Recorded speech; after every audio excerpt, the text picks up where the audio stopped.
नोकरी मिळू शकेल आणि त्यांच्या जीवनाचं कल्याण होईल, म्हणजे स्थानिकांना शिक्षण आणि रोजगार दोन्ही गोष्टी मिळतील। आणि त्यासोबत जगामधलं जे सर्वात चांगलं मायनिंग होतं ते ऑस्ट्रेलियामध्ये होतं।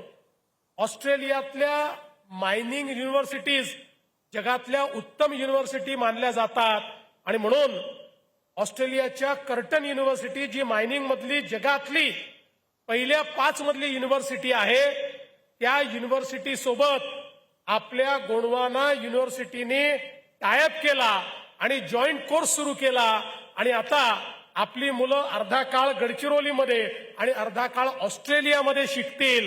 आणि best mining engineers of India हे कुठले असतील माहितीये? ते असतील गडचिरोलीचे।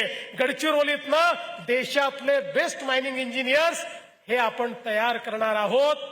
आणि मला असं वाटतं की ही देखील एक अत्यंत महत्वाची अशा प्रकारची गोष्ट आहे।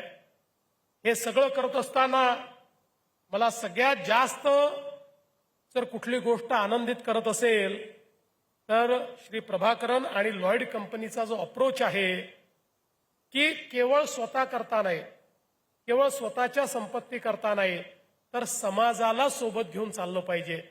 आणि म्हणूनच त्यांनी हा निर्णय घेतला की आपले जे कामगार आहेत या कामगारांना भागधारक करायचा त्यांनी निर्णय घेतला आणि त्यांना शेअर सर्टिफिकेट्स दिले। मी माझ्या मागच्याही भाषणात सांगितलं, आज या शेअर सर्टिफिकेटची व्हॅल्यू तुम्हाला समजत नाही, पण 10 वर्षानंतर हे शेअर सर्टिफिकेट असे असणार आहेत की जसं तुम्ही 10 वर्षापूर्वी एखादी जमीन घेतली आणि 10 वर्षानंतर ती जमीन जर शहरामध्ये आली तर त्या जमिनीचा जसा भाव असतो तसं या शेअर सर्टिफिकेटचा भाव तुम्हाला मिळणार आहे। त्यामुळे तुम्ही भागधारक देखील होत आहात आणि तुमच्याकडे एक संपत्तीच्या रूपानं हे शेअर सर्टिफिकेट त्या ठिकाणी तयार होत आहे।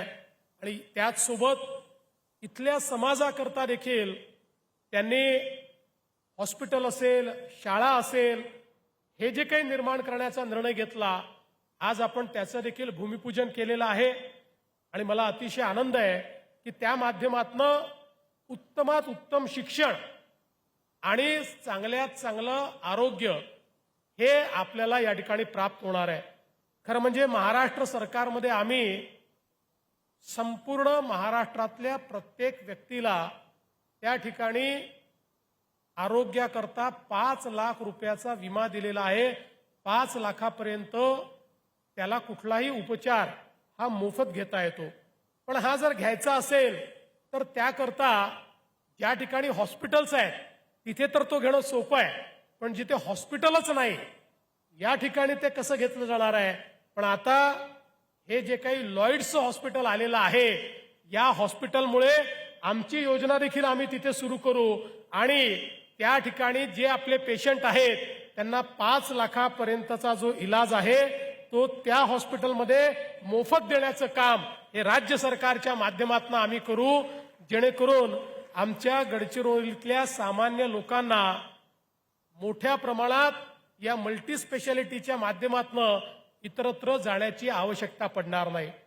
आज मला याही गोष्टीचा आनंद आहे की मोठ्या प्रमाणात आता त्यांनी ज्याची घोषणा केली सेकंडरी स्टील प्लांट हे देखील या ठिकाणी येत आहेत।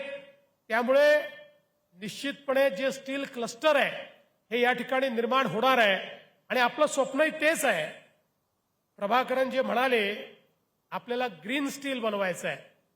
पुढच्या काळामध्ये प्रयत्न हा आहे की संपूर्ण या प्रक्रियेमध्ये आपल्याला गॅस कसा वापरता येईल, कोळसा कसा कमी करता येईल किंवा कार्बन उत्सर्जन करणाऱ्या गोष्टी याचा कमीत कमी वापर करून आपल्याला हे सगळं ग्रीन कसं करता येईल असा आपला प्रयत्न आहे।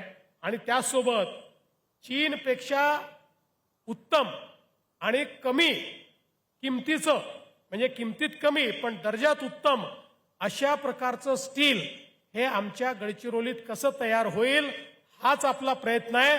आणि ते शिवधनुष्य पेलायचा निर्णय या ठिकाणी प्रभाकरन यांनी घेतलाय। मी प्रभाकरन तुम्हाला सांगू इच्छितो, तुम्ही काळजी करू नका, आम्ही पूर्णपणे तुमच्या पाठीशी या ठिकाणी उभं राहू आणि हे जे काही काम तुम्ही हातामध्ये घेतलेलं आहे चीनला मागे टाकायचं, याच्यामध्ये अख्खा गडचिरोली जिल्हा आणि सरकार तुमच्या पाठीशी उभं राहील आणि आपण हे निश्चितपणे या ठिकाणी करून दाखवू, हा मला विश्वास आहे. आज बंधू भगिनींनो, मला याचा आनंद आहे की मी ज्यावेळी हे म्हणालो होतो की हा गडचिरोली महाराष्ट्राचा शेवटचा जिल्हा समजला जातो, येत्या काळामध्ये हा महाराष्ट्रातला पहिला जिल्हा समजला गेला पाहिजे, असं आपलं स्वप्न आहे. आज आशिषजींनी सांगितलं की दुर्दैवाने आमच्या गडचिरोलीचं प्रति व्यक्ती उत्पन्न पर कॅपिटा जे काही आपलं उत्पन्न आहे हे राज्यामध्ये शेवटच्या 2 जिल्ह्यांमध्ये आहे. पण मी आपल्याला सांगतो पुढच्या 5 वर्षामध्ये पहिल्या 10 जिल्ह्यांमध्ये आमचा गडचिरोली आलेला आपल्याला पाहायला मिळेल. आणि त्यानंतर ही वाटचाल थांबणार नाही, ही वाटचाल इतकी पुढे जाईल की लोकांनी विश्वासही केला नाही अशा परिस्थितीत हा गडचिरोली जिल्हा या ठिकाणी आपल्याला पाहायला मिळेल. मला याही गोष्टीचा आनंद आहे की आज ज्या गडचिरोली जिल्ह्याला माओवादाने ग्रसित जिल्हा म्हणून किंवा सरकारी भाषेमध्ये पनिशमेंट जिल्हा म्हणून संबोधलं जायचं, आज त्या जिल्ह्याची परिस्थिती बदललेली आहे. आता अधिकारी पण अनेक म्हणतात की गडचिरोलीतच पोस्टिंग मिळालं तर चांगलं आहे, लोकही चांगले आहेत, सगळंच चांगलं आहे. आणि मला असं वाटतं की हा जो काही बदल गडचिरोलीमध्ये होतोय, लोकांनी माओवादाचा साथ सोडलाय आणि लोक भारताच्या संविधानासोबत आहोत. आम्ही बाबासाहेब आंबेडकरांनी दिलेलं जे संविधान आहे त्या संविधानाने चालणारी जी व्यवस्था आहे त्या व्यवस्थेसोबत आहोत, हे गडचिरोलीच्या नागरिकांनी या ठिकाणी दाखवून दिलंय. आणि आपल्या पोलीस दलाचे मी अभिनंदन करेन. आमचे SP निलोत्पल असतील, आमचे IG DIG सगळे लोक असतील, या लोकांनी सातत्याने जनतेमध्ये विश्वास तयार करून आणि त्या माध्यमातनं आज माओवाद्यांची नाळ तुटली आहे आणि संपूर्ण गडचिरोलीची जनता ही भारतीय संविधानाला मानणाऱ्या व्यवस्थेच्या सोबत उभी राहिली आहे. आता काही बोटावर मोजण्या इतके लोक हे बंदूक घेऊन जंगलामध्ये आहेत, त्यांनाही मी आव्हान करतो की त्यांनीही आता बंदूक बाजूला टाकावी, मुख्य धारेमध्ये यावं. आज बघा, या लॉयड कंपनीने आमचे जे पूर्वाश्रमीचे माओवादी आहेत ज्यांनी बंदूक टाकली, आज त्यांना ट्रेनिंग देऊन त्यांच्या जीवनामध्ये परिवर्तन केलं आहे. आणि मागच्या वेळेस मी जेव्हा आलो होतो त्या दिवशी त्यांचं लग्न देखील या ठिकाणी लागलं आणि त्यांना नोकरी देखील मिळाली आणि त्यांचंही जीवन हे बदललेलं आहे. आणि म्हणून येत्या काळामध्ये माओवाद मुक्त अशा प्रकारचा गडचिरोली जिल्हा हा आपण करणारच आहोत. पण त्याच्यामध्ये हे जे बोटावर मोजण्या इतके लोक आहेत यांनीही तो मार्ग सोडावा आणि आपल्या मुख्य धारेमध्ये यावं, अशा प्रकारचं आव्हान मी त्यांना करतो. हे सगळं करत असताना हा जंगलातला बंदुकीचा माओवाद तर संपतोय, पण त्याच वेळी एका वेगळ्या माओवादापासून आपल्याला या ठिकाणी निश्चितपणे सजग राहावं लागेल, सावधान राहावं लागेल. तो म्हणजे हा जो आता शहरी माओवाद सुरू झालेला आहे. आपल्याला आश्चर्य वाटेल, हे लोक किती हुशार आहेत.